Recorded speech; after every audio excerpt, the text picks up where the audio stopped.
오늘 본문을 보면 우리 사도 바울의 1차 전도 여행이 마무리가 됩니다. 사도 바울의 1차 전도 여행은 사도행전 이제 13장, 14장에 기록되어 있습니다. 우리가 한번 이 지도가 하나 있거든요. 지도 하나 보면 이제 사도 바울이 1차 전도 여행 때 어디를 갔다 왔는지를 우리가 잘 알 수가 있습니다. 이제 그림에서 보시는 것처럼 맨 처음에 이제 안디옥 교회가 모 교회입니다. 사도 바울의 모 교회가 됩니다. 이제 이 안디옥 교회에서 성령님께서 특별히 바나바와 바울을 구별하였습니다. 무엇으로 구별하였냐면 이방인들에게 복음을 전한 최초의 선교사로 구별하셨습니다. 그래서 바나바와 바울이 구브로 섬에서 처음 복음을 전하였습니다.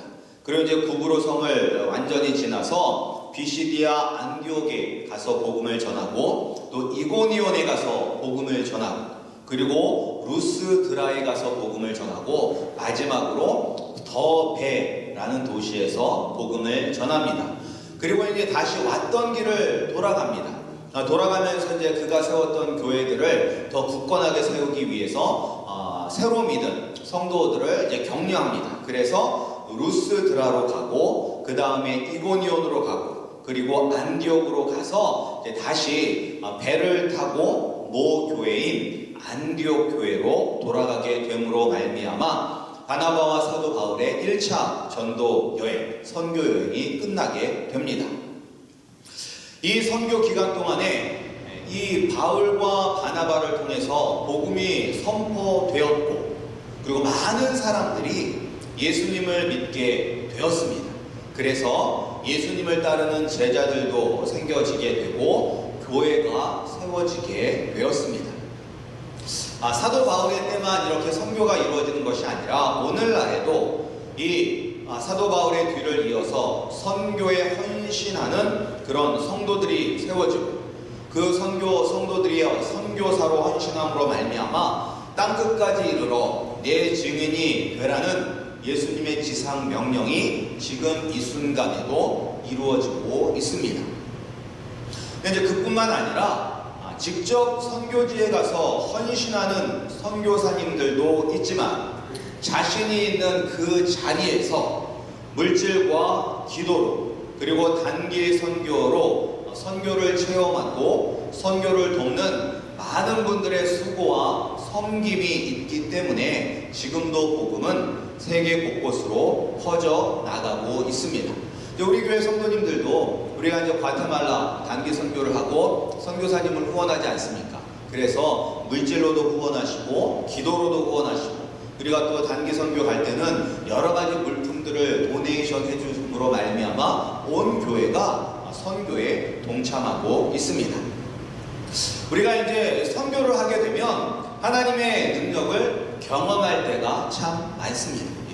우리가 살고 있는 이곳에서는 하나님의 은혜를, 하나님의 능력을 경험하기가 좀 어려울 때가 많은데 이상하게 선교지에 가면 하나님의 능력을 경험할 경우가 많습니다.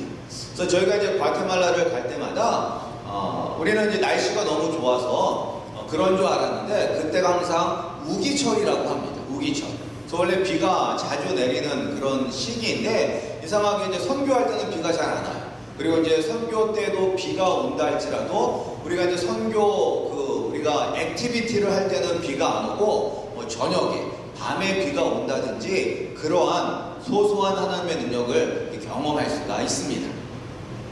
근데 이제 지금 바울과 바나바도 그들이 가는 곳곳마다 하나님의 능력을 경험하고 하나님의 능력을 나타냅니다. 처음 도착한 구브로 섬에서는 기억하시죠? 복음을 전하는 것을 막던 유대인 거짓 선지자 바 예수가 눈이 멀게 되어서 앞을 보지 못하는 사건이 일어나게 됩니다. 또 그 결과 구브로 섬을 다스리던 총독이 예수님을 믿게 됩니다.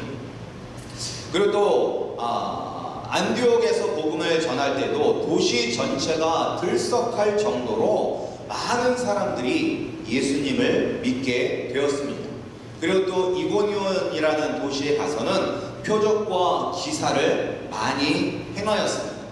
그리고 루스드라라는 도시에 가서는 나면서부터, 그러니까 태어나면서부터 걷지 못하던 사람을 사도 바울이 보고 내 발로 바로 일어서라 라고 소리치니 걷지 못하던 사람이 걷게 되는 기적도 일어나게 됩니다. 그래서 우리가 선교의 이런 모습들만 보면 하나님의 능력이 일어나는 그 선교의 현장은 항상 감사할 일만 일어나는 것처럼 보일 수 있습니다. 그러나 하나님이 일하시는 곳에는 무엇도 일합니까? 하나님이 일하시는 곳에는 사단도 일합니다. 하나님의 능력이 일어나는 곳에는 사단도 강하게 일합니다. 따라서 예수 그리스도의 복음이 임하는 그곳에는 항상 고난과 핍박도 있습니다. 처음 구브로 섬에서 복음을 전할 때는 거짓 선지자 바 예수가 방해하였습니다. 그리고 이제 안디옥에서는 많은 사람들이 사도 바울에게로 나오자 그것을 시기하고 질투한 유대인들이 생겼습니다. 그래서 그 유대인들이 이 지역의 경건한 귀부인들과 그리고 그 지역의 유력한 자들을 선동하여 사도 바울의 일행을 그 도시에서 쫓아냅니다. 그리고 그 다음 도시에서도 복음의 능력이 나타나자 이방인들과 유대인들과 그 지역을 다스리던 관리들이 일어나서 사도 바울 일행을 모욕하고 그들을 돌로 치려고 달려들어서 긴급하게 사도 바울 일행은 피신하게 됩니다. 그래서 어디로 갔냐면 루스드라란 곳으로 가게 되었습니다. 네, 그런데 이제 그곳에서 결국 사도 바울은 돌에 맞아서 거의 죽은 사람처럼 됩니다. 그래서 이제 돌로 친 사람들이 사도 바울이 죽었다라고 생각을 했어요. 그래서 오늘 보면 그 사도 바울을 이제 질질 끌어서 성 밖에다 내던져 버린 것입니다. 그래서 이러한 핍박이 고난이 있기 때문에 사도 바울이 그 지역의 교회를 세우고 과거의 우상 숭배에서 떠나 예수님을 그들의 구원자요 왕으로 믿는 이방인 성도들에게 이렇게 이야기하고 있는 것입니다. 우리 22절 말씀을 다시 한번 읽어보겠습니다. 22절입니다. 22절 말씀 함께 읽겠습니다. 시작. 제자들의 마음을 굳게 하여 이 믿음에 머물러 있으라 권하고 또 우리가 하나님의 나라에 들어가려면 많은 환난을 겪어야 할 것이라 하고. 사도 바울이 이 자기가 지나온 도시들을 다시 돌아가면서 이 제자들을 권면하고 있습니다. 권면하고 있는데 하나님 나라에 들어가려면 무엇을 겪어야 한다라고 이야기하고 있나요? 제자들에게, 성도들에게. 하나님의 나라에 들어가려면 환난을 겪어야 한다라고 이야기하고 있습니다. 환난은 고난과 고통과 핍박이죠. 그러면 이 환난과 핍박이 한 번, 두 번, 세 번 정도 올까요? 아니면 몇 번이나 올까요? 오늘 본문에 보면 많은 환난을 겪어야 한다라고 기록하고 있습니다. 그러니까 우리가 예수 그리스도를 믿고 우리가 하나님의 나라에 가기까지는 수도 없이 많은 환난, 고통과 핍박이 우리 가운데 있다는 것을 이야기하고 있습니다. 왜 우리가 예수님을 믿으면, 그리고 우리가 예수 그리스도의 말씀대로 살면 이 땅에서 꽃길만 걷는 것이 아니라 왜 이런 환난을 겪게 되는 것일까요? 그것은 우리가 이 세상의 풍조와 이 세상의 문화를 따라서 사는 사람들이 아니기 때문입니다. 요한복음 17장 14절에 보면 예수님께서 이렇게 말씀하고 있습니다. 뭐라고 말씀하고 있냐면, 내가 아버지의 말씀을 그들에게 주어 싸우매 세상이 그들을 미워하여 싸우니 이는 내가 세상에 속하지 아니함 같이 그들도 세상에 속하지 아니함으로 인함이니라 라고 예수님께서 말씀하셨습니다. 예수님은 썩어 써져 버리고 심판받아 멸망할 이 세상에 속하신 분이 아니라 영원한 하나님 나라에 속하신 분입니다. 그리고 예수님을 믿는 우리도 이 땅에 속한 사람이 아니라, 비록 우리가 이 세상에서 두 발을 딛고 먹고 마시고 사람들과 교제를 나누며 살지만 우리는 이 땅에 속한 사람이 아니라 영에 속한 사람이기 때문에 세상이 예수님을 미워한 것처럼 우리도 미워하기 때문에 이 세상에서 많은 환난과 핍박을 당하게 되는 것입니다. 한번 생각해 보시기 바랍니다. 여러분이 있는 그곳에서, 이제 그곳이 가정이 될 수도 있고 직장이 될 수도 있고 친구들을 만나는 자리가 될 수도 있을 것입니다. 그런데 이제 그 사람들이 예수님을 믿지 않는 사람들이라면 우리가 이 세상의 풍조와 문화를 따르지 않는 것 때문에 어떻게 될까요? 뭐 교육의 문제라든지 비즈니스에 관련된 일이라든지 우리가 세상 사람들과 그것에 대해서 이야기를 할 때 우리가 말씀대로 이야기하고 말씀대로 살아야 된다라고 이야기하면 세상 사람들이 우리를 반겨줄까요? 아니면 시기하고 우리를 이상한 사람 취급하고 그래 너 잘났다 이렇게 이야기를 할까요? 당연히 핍박이 고난과 고통이 우리에게 뒤따라오게 될 것입니다. 오늘날 우리 믿는 사람들에게 커다란 이슈가 되는 여러 가지 것들 중에서 하나가 아마 동성애 문제일 것입니다. 그리고 오늘날 이 동성애가 세상에 많이 퍼져 있습니다. 그리고 특별히 이제 많은 젊은 사람들이, 특별히 이제 지식인들이, 많이 배운 사람들, 가방끈이 긴 사람들은 이 문제에 아주 관대합니다. 그래서 동성애를 인정하는 것이 내가 바로 깨어있는 지성인이다 라는 것을 표시하는 것으로 생각합니다.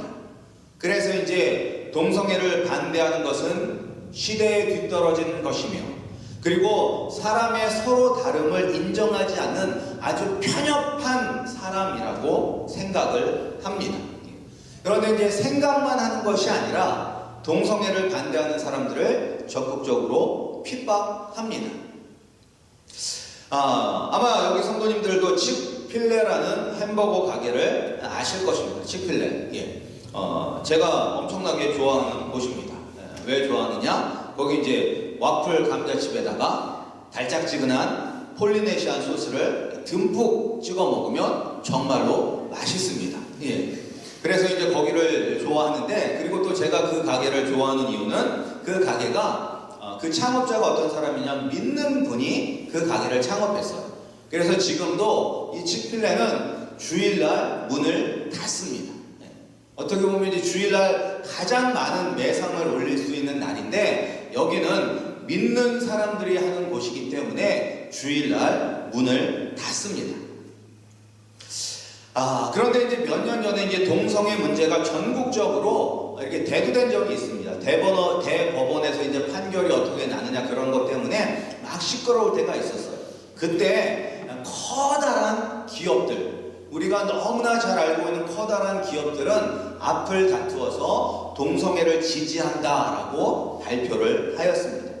그런데 그때 이 칙필레는 동성애를 반대한다라고 선포했습니다. 그 결과 어떻게 되었을까요? 그 결과 오늘 우리가 읽은 본문처럼 많은 환난을 겪게 되었습니다. 그래서 동성애를 반대하는 것이 알려지자마자 어떠한 일이 있었냐면 이제 칙필레가 주로 이제 어디냐면 동남부 쪽에 좀 많아요. 동남부 쪽에 뭐 조지아에도 되게 많고 플로리다에도 많은데, 그래서 이제 이 칙필레가 이제 동부적 북쪽으로 이제 넓히려고, 지경을 넓히려고 보스턴에 있는 어느 대학교에, 유명한 대학교에 이제 대학교 안에 입점하려고 했습니다. 그런데 이제 이때가 언제였냐면 동성애를 반대한다는 것이 이제 공포된 다음에, 그랬더니 그 학교에 다니는 학생들이 칙필레에 들어오는 것을 결사적으로 막아서 결국 칙필레가 그 대학교에 들어가지 못했습니다. 결사적으로 반대한 이유는 단 한 가지밖에 없어요. 동성애를 인정하지 않았다는 그 한 가지 이유였기 때문에 결사적으로 반대하여 들어가지 못하였습니다. 근데 그뿐만 아니라 또 이 많은 이 동성애를 옹호하는 사람들이 이 칙필레의 그 매장에 막 낙서를 하고 기물을 파손하는 그런 행위들이 성행하였습니다. 그리고 또 얼마 전에 이제 뉴욕에 제4호점 칙필레 햄버거 가게가 들어섰는데, 그것이 들어서자마자 이 뉴욕에 있는 그 로컬 신문 기자가 아주 노골적으로 아주 반감을 표시하고 혹평을 하였습니다. 근데 왜 이렇게 세상은 믿는 이 햄버거 가게를 핍박할까? 그것은 바로 예수님을 믿는 사람들의 세상에 속하지 않았기 때문인 것입니다. 세상은 다 옳다라고 이야기하는 것에 우리는 아니다, 그것은 잘못되었다, 그것은 죄다 라고 이야기하기 때문에 우리가 환난을 당하게 되는 것입니다. 근데 이제 이 환난으로 사도 바울도 지금 돌에 맞아서 거의 죽은 사람처럼 되었습니다. 근데 이 모습을 제자들도 봤거든요. 제자들은 보면서 어떤 생각을 했을까요? 사도 바울이 그렇게 이제 돌에 맞아서 거의 죽은 사람처럼 되는 것을 보면서 어떤 생각을 했을까요? 딱 드는 생각이 아마 이걸 거예요. 아, 나도 예수 믿으면 잘못하면 돌 맞아 죽을 수 있겠구나 라는 그런 생각이 들었을 것입니다. 그런데 이제 사도 바울이 그 다음에 일어나는 일이 더 놀라워요. 사도 바울이 지금 돌에 맞아서 거의 죽을 뻔했는데 거의 죽은 사람처럼 됐었죠. 그런데 그가 일어나서 다시 성으로 들어간 다음에 그 다음에 한 일이 무엇일까요? 이제 온몸에 돌이 맞았으니까 끙끙 앓아 누웠을까요?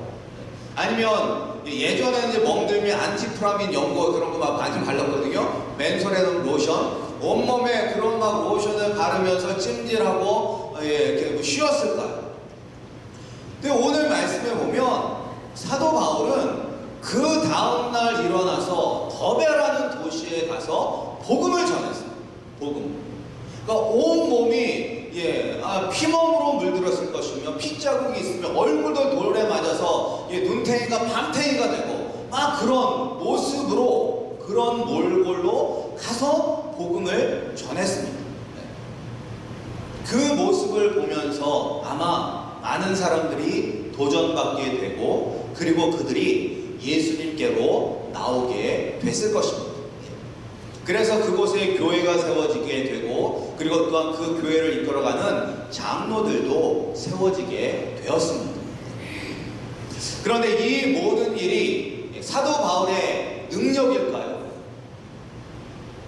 사도 바울이 했던 이 모든 것들, 돌에 맞았음에도 불구하고 그가 다시 일어나서 복음을 전할 수 있었던 것은 그가 정말로 보통 사람 같지 않은 그런 의지가 있기 때문에, 결단력이 의지가 있기 때문에 그 일을 했을까요? 사도 바울도 우리와 똑같은 사람입니다. 근데 우리와 똑같은 사람이 어떻게 그러한 큰 일을 할 수가 있었을까요? 그것은 바로 하나님의 은혜가 있었기 때문입니다. 하나님의 은혜. 우리가 이제 우리 26절 말씀 한번 보겠습니다. 26절. 우리 26절 말씀 함께 읽겠습니다. 시작. 거기서 배 타고 안디옥에 이르니 이곳은 두 사도가 이룬 그 일을 위하여 전에 하나님의 은혜에 부탁하던 곳이라 기록되어 있습니다. 그러니까 지금 이제 전도 여행을 마치고 다시 안디옥 교회로 돌아갔어요. 근데 이제 안디옥 교회를 뭐라고 이제 설명하고 있냐면 전에 두 사도가 이룬 그 일은 무엇이냐면 이방인들에게 복음을 전하는 것입니다. 이방인에게 복음을 전하는 그 일을 위해서 교회는 무엇을 했어요? 하나님의 은혜에 이 두 사람을 부탁했어요. 하나님의 은혜. 그러니까 이들이 이 두 사도를 위하여 선교 헌금을 하고 막 이런 것이 아니라 이 두 사람을 위하여 하나님께 기도했어요. 어떤 기도? 하나님 아버지께서 은혜를 베풀어 주셔서 이 두 사도를 보호하여 주시고 또 이 두 사도가 이방인들에게 복음을 전할 수 있도록 함께하여 주시옵소서라고 하나님의 은혜를 구하였어요. 그리고 나서 이제 선교 보고를 하잖아요. 선교 보고를 하는데 뭐라고 보고하고 있냐면 27절에 보면 그들이 이르러 교회를 모아 하나님이 함께 행하신 모든 일과 이방인들에게 믿음의 문을 여신 것을 보고하고 라고 기록하고 있어요. 그러니까 사도 바울이 복음을 전하는 그곳에 누가 함께 하신 거예요? 하나님이 함께 하신 거예요. 하나님이 함께 하신 거예요. 사도 바울이 능력이 있어서 복음이 선포되고 사람들이 마음을 열고 받아들이는 것이 아니라 하나님께서 그들의 마음을 열어주셨고 하나님께서 사도 바울을 통하여 놀라운 표적과 기적을 행할 수 있도록 하나님께서 은혜를 베풀어 주셨기 때문에 그가 선교 여행을 성공적으로 마칠 수가 있었던 것입니다. 따라서 오늘날 우리에게 필요한 것이 무엇입니까? 우리에게 필요한 것은 바로 하나님의 은혜입니다. 하나님의 은혜가 우리 가운데 있어야지 우리도 사도 바울처럼 이 세상에서 많은 환난과 고통이 핍박이 뒤따른다 할지라도 그것을 이겨낼 수가 있는 것입니다. 사도 바울이 환난과 많은 환난을 받아야 될 것이라는 것을 이야기하면서 뭐라고 이야기했냐면 마음을 굳게 하라. 마음을 굳게 하라. 그리고 너희들이 믿는 이 믿음 위에 굳게 서라라고 권면하였어요. 우리의 마음이 흔들리면 안 돼. 우리의 마음이. 우리가 세상을 보며 사람을 보면 만족이 없어. 만족이 없어. 그리고 항상 두려워. 내가 말씀대로 살아가면 혹시 세상에서 뒤처지는 것은 아닐까 하는 그런 두려움이 있습니다. 따라서 우리는 우리의 마음을 굳게 해야 됩니다. 그리고 우리가 믿는 이 예수 그리스도의 반석 위에 굳게 서야만 하는 것입니다. 근데 이것이 우리의 힘으로 돼요? 우리의 노력으로 돼요? 우리의 지혜, 우리의 능력으로 돼요? 안 됩니다. 안 됩니다. 하나님의 은혜가 우리에게 임할 때 이렇게 살 수가 있는 것입니다. 그런데 우리가 세상을 보면 이렇게 하나님의 은혜를 경험하는 분들이 많이 있습니다. 이제 치필레 같은 경우도 입점이 반대되고 거부당하고 그리고 이제 이 동성애를 찬성하는 사람들에 의해서 기물 파괴가 성행하고 그리고 많은 사람들이 노골적으로 그 반감을 표시하는데 치필레가 망했을까요? 아닙니다. 오히려 더 매출이 늘었다고 합니다. 오히려 더 매출이 늘었어요. 근데 이런 것이 무엇입니까? 하나님의 은혜죠. 하나님의 은혜. 그런데 어떤 사람들은 이렇게 하나님의 은혜를 경험하는데 왜 어떤 사람은 하나님의 은혜를 경험하지 못하는 것일까? 우리가 이제 똑같이 신앙생활을 해도 똑같이 교회에 나와서 똑같은 말씀을 듣고 똑같이 기도를 해도 왜 어떤 사람은 하나님의 은혜를 경험하고 어떤 사람은 하나님의 은혜를 경험하지 못하고 자기의 힘으로 살려고 아둥바둥하며 살아갈까요? 그것의 차이점은 무엇이냐? 우리가 예수님께 우리의 모든 것을 맡기느냐 맡기지 못하느냐의 차이인 것입니다. 오늘 말씀에도 보면 이제 사도 바울이 이 교회를 세웠습니다. 교회를 세우고 그리고 이제 교회를 이끌어갈 지도자들도 세웠습니다. 이제 돌아가는 사도 바울의 마음이 어떨까요? 편안할까요? 내가 교회도 세웠고 교회를 이끌어갈 장로들도 세웠으니까 내 할 일 다 했다 라고 그렇게 편안한 마음으로 돌아갔을까요? 여전히 자기가 남겨두고 온 그 이제 새로 생긴 개척 교회들과 그 교회를 이끌어갈 장로들, 지도자들 그리고 그 교회 믿음 생활하면서 그 땅에 사는 이방인들과 유대인들의 그런 핍박을 당할 그 새로운 성도들을 생각하면서 과연 교회가 바로 설 수 있을까? 우리 성도님들이 세상에 지지 아니하고 그들의 믿음을 지킬 수 있을까? 이런 걱정이 있었을까요? 어떻게 마음 편하게 봤었을까요? 아니면 남겨둔 교회와 성도들을 향하여 그런 불안한 마음, 어떻게 될까 걱정하는 마음, 그러한 마음들이 있었을까요? 아마 불안하고 걱정하는 마음도 있었을 것입니다. 왜냐하면 사도 바울은 부모와 같은 마음이거든요. 부모와 같은 마음. 우리 부모님들이 이제 자녀들이 커서 어디 타주러 가면 아유 이제 다 컸으니까 지 잘 살겠지 하면서 신경을 딱 끊어주십니까? 아니면 여전히 아유 그곳에 가서 어떻게 밥은 잘 먹고 사나, 어떻게 좋은 사람들 만나나, 힘들지는 않나, 그런 걱정과 근심을 하십니까? 걱정과 근심을 하시잖아요, 부모님들. 아무리 자녀들이 커도. 마찬가지로 사도 바울도 그 교회를 향한 그러한 걱정과 근심이 있었을 것입니다. 그러나 사도 바울이 평생 그곳에 있을 수 있나요? 없죠. 그럼 어떻게 해야 돼요? 예수님께 맡겨야 돼요. 예수님께 맡겨야 돼요. 그래서 우리 23절 말씀 함께 읽어보겠습니다. 23절입니다. 사도행전 23절 말씀 함께 읽겠습니다. 시작. 각 교회에서 장로들을 택하여 금식 기도하며 그들이 믿는 주께 그들을 위탁하였다는 말은 맡겼다라는 거예요. 맡겼다. 그 교회를 누구에게 맡겼어요? 예수님께 맡겼다라는 것입니다. 왜? 예수님이 교회의 머리 되시고 예수님께서 그들의 왕이 되시고 구원자가 되시고 그들이 피할 바위가 되시고 그들의 산성이 되어주시기 때문인 것입니다. 수고하고 무거운 짐진 자들아 다 내게로 오라 라고 예수님은 지금도 우리에게 말씀하고 있습니다.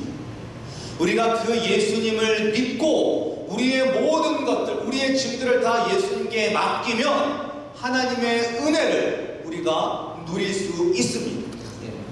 하나님은 지금도 우리에게 은혜 주시기를 원하세요. 은혜 주시기를 원하는데 왜 은혜를 못 받느냐? 우리가 예수님께 맡기지 않기 때문입니다. 우리가 예수님께 모든 것을 맡기면 하나님의 은혜가 우리에게 임하고 그 은혜로 말미암아 모든 환난 가운데서 승리하며 우리가 나아갈 수가 있습니다. 우리 아름다운 교회 성도님들은 항상 주님을 의지하심으로 말미암아 우리의 작은 신음에도 귀 기울여 주시고 우리를 위하여 쉬지 않고 기도하시고 일하시는 그 주님을 의지함으로 말미암아 날마다 은혜 가운데서 하나님의 평안과 기쁨과 감사를 누리시며 살아가시는 우리 성도님들이 되시기를 주님의 이름으로 축복합니다.